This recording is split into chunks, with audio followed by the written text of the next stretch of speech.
बिस्मिल्लाहिर्रहमानिर्रहीम। अस्सलाम वालेकुम। कैसे हैं आप सब? उम्मीद है आप ठीक होंगे, खैरियत से होंगे। अल्लाह करीम आपको सलामत रखे। तो हमेशा की तरह इस व्लॉग का आगाज़ एक अच्छी बात से। वो अच्छी बात ये है, ज़िंदगी की किताब के सब औराक हमारे मुताबिक नहीं होते।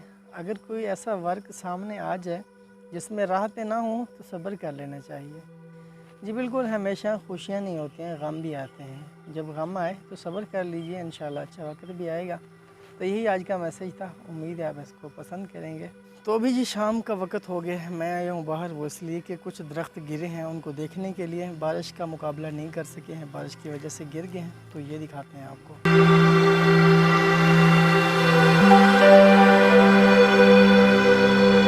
यहाँ पे दरख्त जो गिरे हैं ना, वो सारे हैं कीकर के। वैसे कीकर बहुत मज़बूत होता है, तो लेकिन कुदरती आफात का मुकाबला नहीं कर सके हैं तो गिर गए हैं।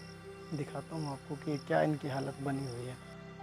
तो ये देखिए, जड़ों समेत ही बाहर निकला है। इस तरह टेढ़ा होते होते ऊपर उस पर जा गिरा है, ऐसे नीचे। इसी तरह एक उसके साथ भी है, ये वाला, ये भी इसी तरह ऐसे उसके ऊपर गया है।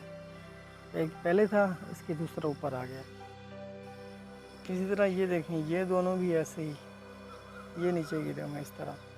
इसके अलावा एक वो सामने आपको नज़र आ रहा होगा, वो भी उस सामने मकान पे गिरा हुआ है। मतलब बहुत सारा नुकसान हुआ है। इसके अलावा जी एक ये भी है। इस तरह होते होते ये देखिए, ये भी इधर ज़मीन में आया पड़ा है।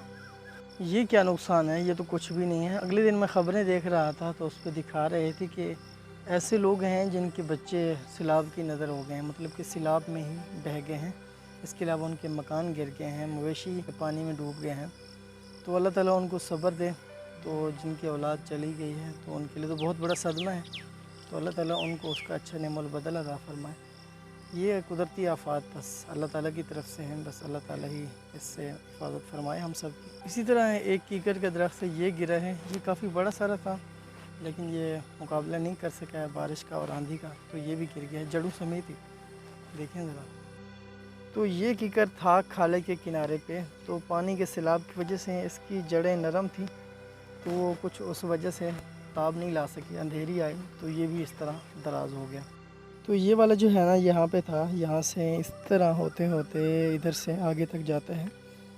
यहाँ से इधर चले जाएं तो इतना बड़ा सारा है, यहाँ तक, इधर तक। इसकी ये वाली जो साइड है ये तो जलाने के लिए काम आ सकती है। तो ये वाली जो साइड है ये मोटी, इसका जो तना है तो इसको फर्नीचर वगैरह के लिए इस्तेमाल किया जा सकता है। इस तरह कुछ सब्जियां भी सूख गई हैं, ये देखिए आपको नज़र आ रही होंगी। पानी की ज़्यादती की वजह से मेरा ख़्याल तो यही है। तो ये काफ़ी सारी मुरझा गई हैं। तो ये है गंवार, तो इस पर लगना भी शुरू हो चुकी है, आप देख रहे होंगे, नज़र आ रही होगी।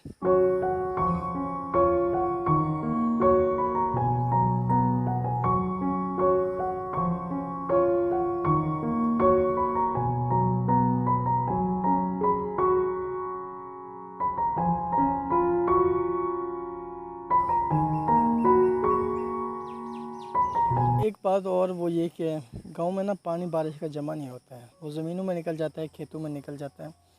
तो शहरों में तो मसला हो जाता है यार, नाले बंद होते हैं, गटर बंद होते हैं, तो इस वजह से पानी ज़्यादा हो जाता है, तो बहुत सारी मुश्किलात होती हैं। तो इस व्लॉग को यहाँ पे करते ख़त्म। इस उम्मीद के साथ आप जहाँ भी रहें खुश रहें, खुशियाँ बांटते रहें, अल्लाह करीम आपको सलामत रखे। तो ये थोड़ा सा नुकसान था। अगर आपके इलाके में कुछ हुआ है तो ज़रूर बताइएगा। अल्लाह ताला हम सब को अपने फ़िज़्मान में रखे। फ़ी अमानिल्लाह। तो मिलते हैं एक नए व्लॉग में।